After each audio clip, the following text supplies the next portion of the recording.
Thank you. My name's Glen Parker. I'm the research director at and I'm responsible for a global study called WAVE. And what I'm going to do now is just take you through some brief highlights of the insights from WAVE. But what we're also going to do is, rather than just talk about the research, what we'd also like to do is talk about the implications. So what we're going to do at the end of the session is then just sit down with our panel, and I'll get them all to introduce themselves when we get to the panel session. And then we'll just talk about some of the implications that we have from the study.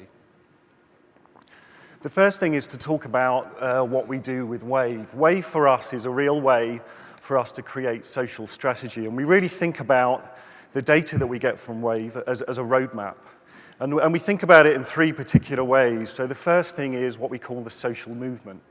So that's really about understanding what are the big trends in the social space and what are the things that are happening at the moment. The second thing, and this is really important to us, is the power of social. As we've run these WAVE studies, and we've run them since 2006, so we run them every year, one of the things we've found is that the social environment isn't one-dimensional. It isn't just about Facebook or LinkedIn or any of the other big platforms. It's actually a really kind of varied, multi-dimensional environment. And consumers go there for very different reasons. And actually, that's the key to understanding the power of social, is by getting really under the skin of consumer motivations and why they get involved. And then the last thing is about connecting with social experiences. There's now so many ways that the consumer can connect, whether that's a smartphone, whether that's a tablet or a PC. What we also need to think about is not just thinking about what kind of social experiences we create for consumers, but also think about the kind of environment we should be in. And our WAVE research has shown, and I'll show you a brief highlight of this in a minute, our WAVE research has shown that those platforms offer very different experiences, and they're very different places in terms of the kind of output we get from consumers and what kind of experiences we should create there. And I think our other key thing that we want to do with WAVE as well is understand all of this from the consumer perspective. Because I think most of the conversations that happen around social at the moment are all start with the assumption that the consumer actually does want a social relationship with you. And actually, I think that's the wrong start. The first thing we need to understand is, does the consumer want a relationship with you as a brand at all? But if they do, then understanding the nature of that social relationship is actually the key to creating great social experiences. So firstly, just to talk very briefly about the story of WAVE. WAVE, I don't know if many of you here in the room have seen WAVE before, but it's the largest and longest running social media study in the world. So we actually started it back in 2006. And the reason why we started this study was because there was a lot of opinion and a lot of kind of media, social media experts, but there were few facts. So with the very first one that we did back in 2006, we just wanted to understand whether social media was actually living up to the hype. And actually that study told us, yes, it was. That actually there were large numbers of people engaging in social media. So what we then did was we decided it's something that we needed to do on an annual basis. So we've updated it annually, and we've looked at it from all different angles to really understand and get under the skin of what the consumer's motivations are in the social space. And what that's led us to, which is what I'm going to talk to you about today, is WAVE 6, the business of social. And that's really all about understanding actually what's the value of social experiences to brands and what kind of experiences should we create for consumers. Also, one thing to say about the WAVE results I'm going to share with you today, it's truly a global view of what's happening in the social space. We're now in 62 countries around the world. We talk to nearly 42,000 people, so all the trends that we're going to show you are truly global. So firstly, the social movement. So actually what's happening in the social space at the moment. And I think one of the interesting things for us is as we've gone through the WAVE studies is the story so far has always been about growth, always been about large numbers of people engaging in social media. But actually that's starting to change. And actually I think the big story we're going to have talking in the social space in the next few years is not just going to be about growth, it's going to be about time. The amount of time people spend on social networks. So you can see here that in terms of average hours people spend per week, we can see that people are spending large numbers of hours on the internet. What they're also doing is spending a lot of time on the social networks and other social media. And that's particularly true of the young, as you'd expect. But what we're also seeing is as people start to move to the social spaces, particularly the social networks, we are seeing for the first time in our study an actual decrease in the use of some platforms. So for example, we're seeing the numbers of people who start a topic on a message board or forum actually decreasing. We see the numbers of people visiting a photo sharing website going down. And I think that's quite interesting because that's the effect of what's happening amongst the social networks. So the growth of the social networks is really starting to pull activity from other platforms. Now, this is one of the most interesting things that we found in our study, and it's one of those things actually I needed to kind of do a double take when I saw the results for the first time. But actually what we're seeing is people are actually moving away from the brand website. So from 2008 to 2011, we've seen a 13% decrease in the numbers of people visiting an official brand website. And obviously that's got huge implications because lots of brands are investing millions of dollars in the brand website. And actually this is happening particularly amongst the youngest audiences. So if we look amongst, it's happening amongst all the demographics, but if we look amongst the 16 to 24s, we can actually see that's the largest fall amongst all the demographics. So clearly this is going to be a trend that is going to grow. Now, I think the real magic, maybe, of Wave is really understanding why people do what they do, and actually not just what's happening, but why it's happening. So one of the first things we look at is the different social platforms and what they're good for.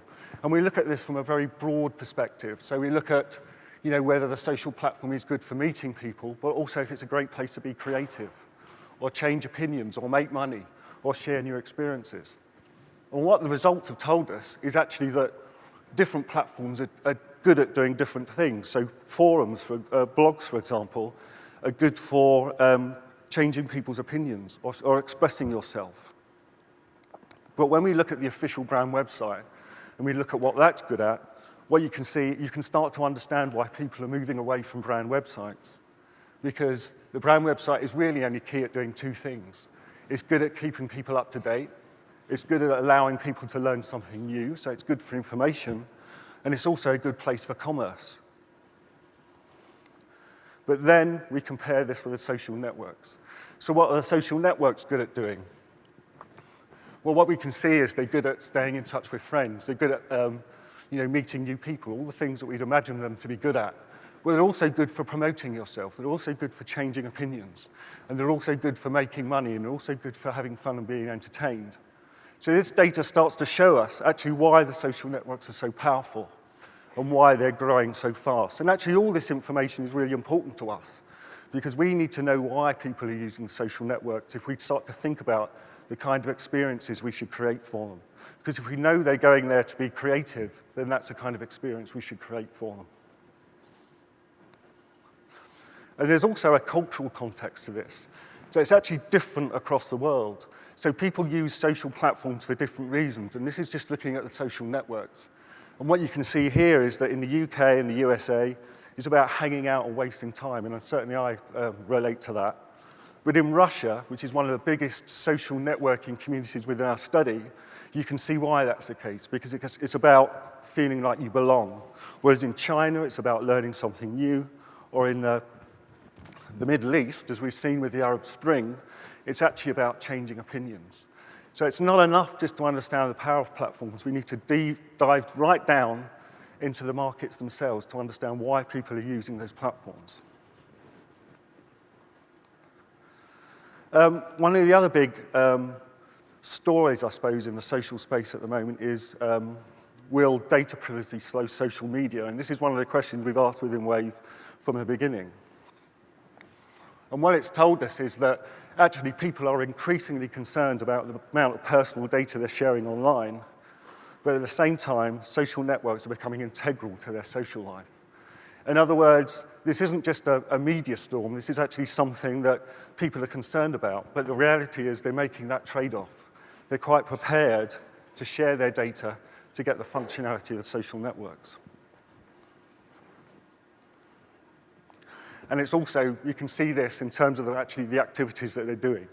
And actually sharing information are the key things they're doing, so updating their profile, uploading photos, or updating their status. And they're doing that with more people than ever before. So what we've asked within the study is the numbers of people they're in contact with via different platforms. You can see that amongst the social networks have become the largest source of social interaction. So we're sharing more data with more people than ever before. So the power of social, and this really sits at the heart of our study. So it's about understanding what the value of social media is. And the way that we think about it is we think about experiences, not likes. So it's not about platforms, it's not about getting likes, it's just understanding what kind of social experience that the consumer wants from us. So this is in software. So when we ask the consumer here what kind of experience they want access to news, they want an opportunity to learn something new, and they want an opportunity to develop their skills. And actually, this is the key starting point to creating social strategy. And the way that we use this is actually we apply it to our clients. So this is an example for Microsoft where we were bringing the cloud to IT decision makers. And what we found there was two key needs of the IT decision maker. The first one was, actually, these are people within their company who want to lead the way. They want to be the driving force and actually be the cutting edge of the company. But at the same time, they have this need of customer service. They need to know that Microsoft are there to help them when they have a challenge. So actually, that was everything we needed to know about creating social strategy for IT decision makers and bring the cloud to them. We needed to create a safe environment where they could learn about the cloud and they could lead their company into the cloud. But we also needed to know that Microsoft was always there with a customer service that would help them out. And actually, what Wave 6 allows us to do is not just understand what the kind of social experience the consumer wants from us, but also what the value of these social experiences are to us. So, for example, it allows us to start with our objectives and then work back. So if we want to make people feel closer to the company, in software, it's about influencing product development. In fashion, it's about allowing people to learn about the fashion industry. In music, it's about access to fun and entertaining content. And in computer hardware, it's about a personal response to issues and complaints. And actually, that's one of the most interesting things that we found about this study. When we started to look at the value of social experiences, this is perhaps the most powerful social experience of all. If we actually respond to a problem, respond to a complaint, then consumers really respond to that very positively. They think more positive about you, and they also respect you much more for it. So what Wave allows us to do is rather than start a social strategy thinking about the platforms, it allows us to start social strategy thinking about our objective. And lastly, it's about connecting with social experiences.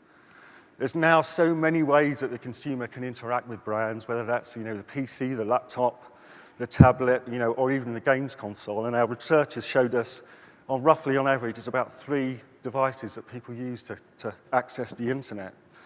And it's very interesting that this is having a fundamental effect on the way that people consume media. So we've had lots of conversations in the last few days about connected TV. And one of the things Wave has told us is that the more devices we get, the more time we spend online. And that affects lots of media, but the one it doesn't affect is television. Television consumption remains the same no matter how many devices you have, which I think, again, suggests that television is a natural companion for lots of this online conversation. And then lastly, we think about the value of the devices themselves and actually what those devices are good at. And what our Wave research has told us is that different devices are good at doing different things. So here, if we just look at 2 examples, so if we look at smartphones and tablets, and I've picked these 2 because they're probably the 2 that are going to have the most impact on digital media consumption in the next few years. And you can see actually they're very different. So if we look at smartphones, for example, you can see at the top they're good for finding your way, managing your life, or organizing something. So they're very functional activities. But they're also good for warding off boredom or having fun and being entertained. So they're also a fun activity as well. But then when we compare that with the tablet, what we see is that the tablet is great for learning something new, or watching content, or being creative, or researching something thoroughly. So it's a very different experience to the smartphone. And we need to think about those things when we're creating these social experiences. Which is the best place for us to put those experiences? Do we want people to spend much more time with us? Then the tablet is the place to do that. If it's about a very quick interaction, then the smartphone is the place to do that. But I think one of the most interesting things we've found when we've looked at these different platforms is when we look at making a purchase. More consumers say they make purchases via tablets than they do via smartphones. And again, I think that's something that we really need to think about. You know, if we're going to create a transactional experience as well, where's the best place for us to put that?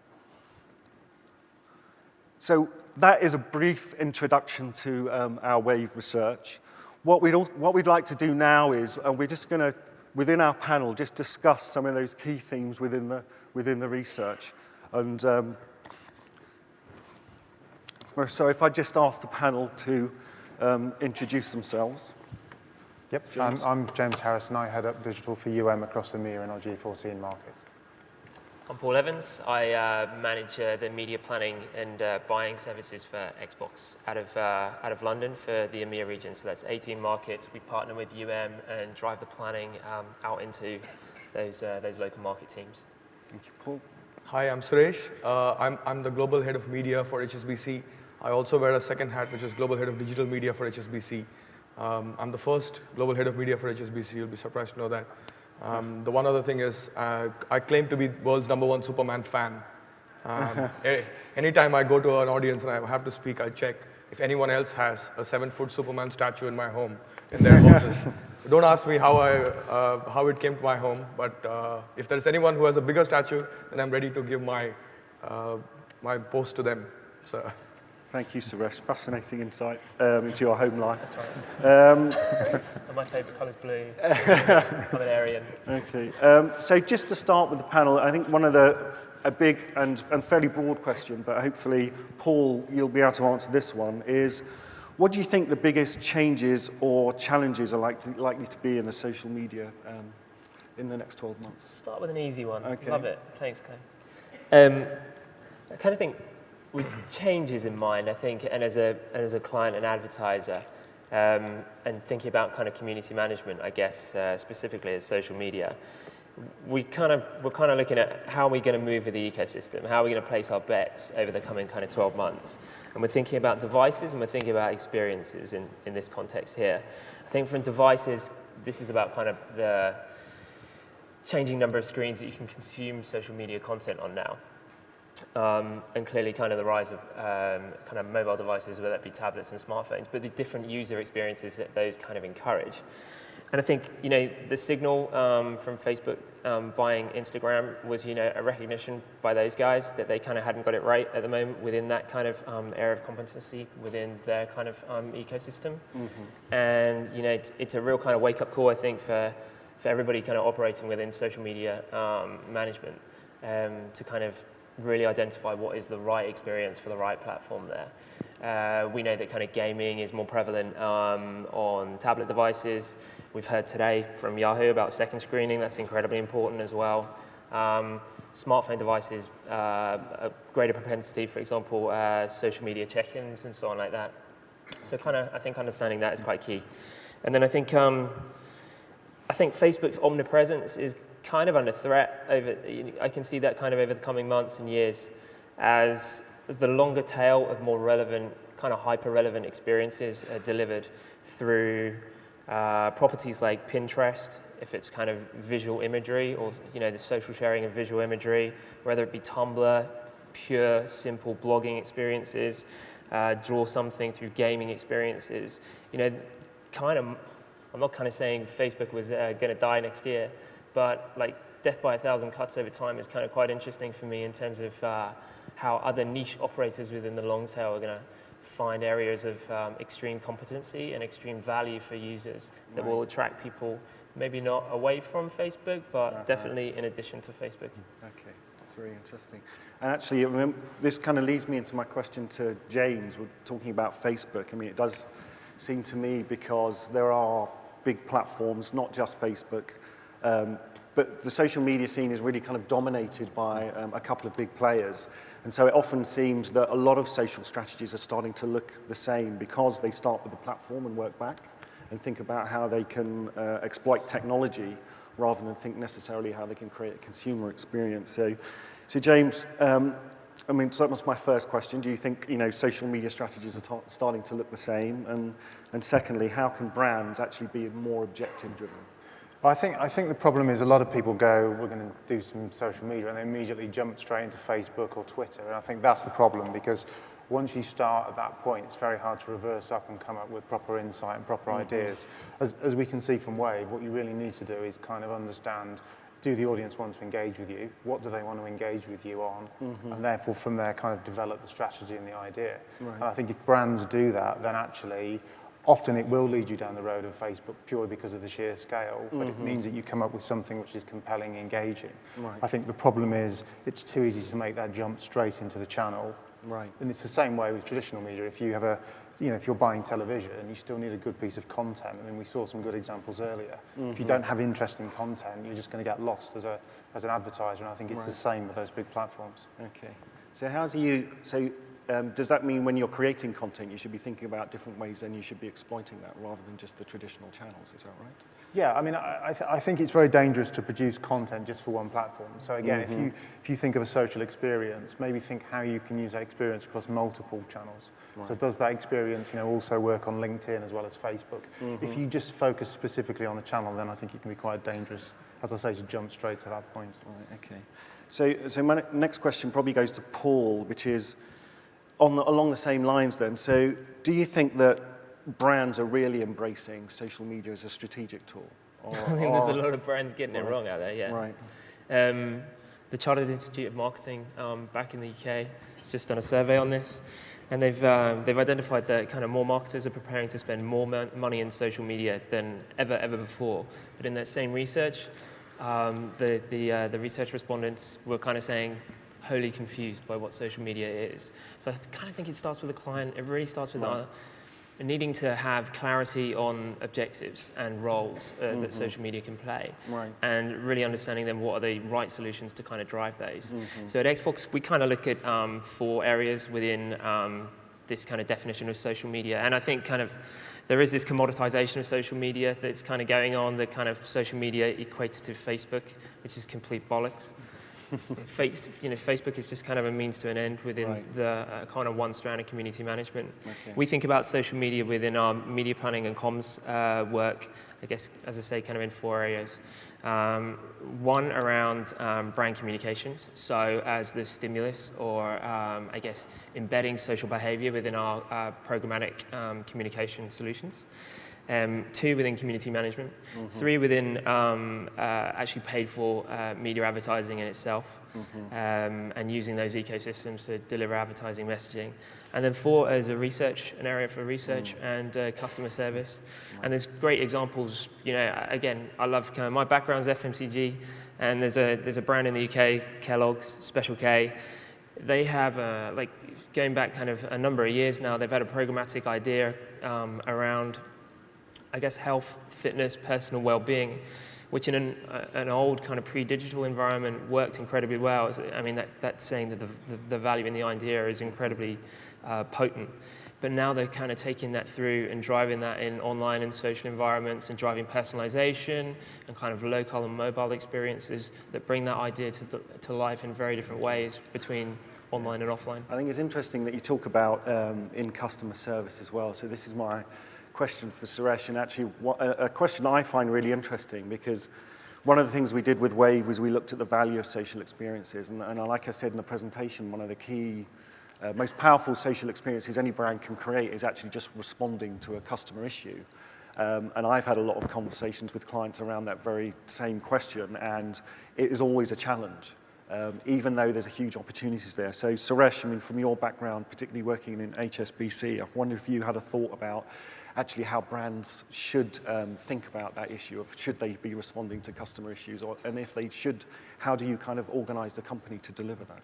Yeah, the point that you were making was very interesting about how brands should look at the category and sort of look at the social dynamics within the category.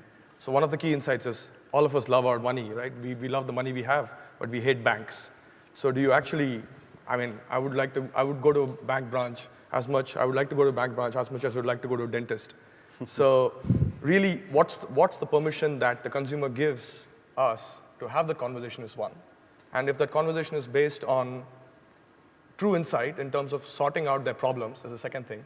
There is a great case which was presented at Cannes last year and actually won I think it was a digital gold, which is from an HSBC brand called First Direct in the UK. I don't know how many of you know of it. First Direct started from basics. I mean, they were a direct bank from the 80s. They served their customers really, really well through telephone channels and direct channels. They had customer satisfaction scores of 90% plus. First Direct customers never leave First Direct. They stick to them.